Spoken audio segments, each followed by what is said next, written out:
Tiffany, thank you.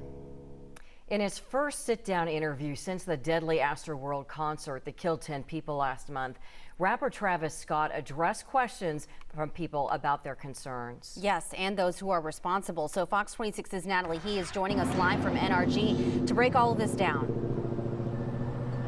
Well, that's right. It was a 51-minute interview posted to YouTube this morning. Travis Scott addressed questions about the timeline, the raging culture of his concert, his lyrics, and whether any of it contributed to that tragedy at Astroworld. In short, Travis Scott did not take responsibility for any of it, saying his intention was only for his fans to have a good time. We also reached out to several victims' families today. They say they believe Travis Scott is trying to shift the blame.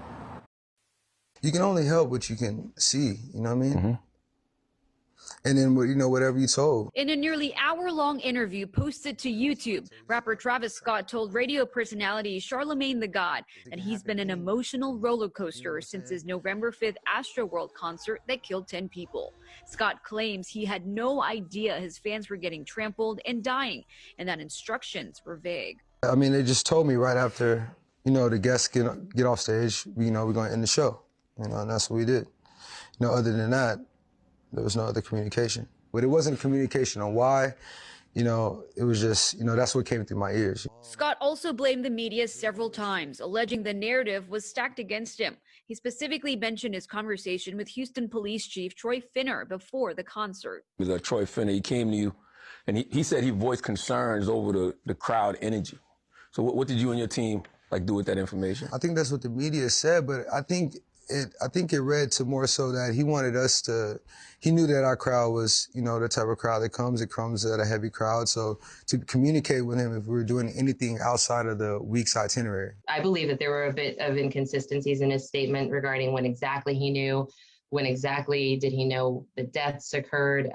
Was it before? Was it after the police press conference? Attorneys like Valerie Cortinas-Fisher and Tony Busby, who are representing the families of Rudy Pena and Axel Acosta, two of the 10 people who died, say Scott's interview only hurt the grieving families even more.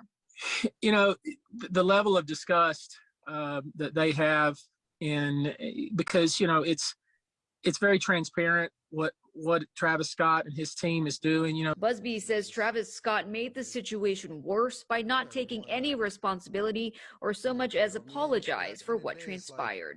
It was my name in lights. I'm the person they were coming to see. I was the one making a lot of money from this. I have some responsibility. That wouldn't remove the pain. That wouldn't eliminate or assuage any of the pain, but it would at least not make it worse. Everything he said today will be used against him.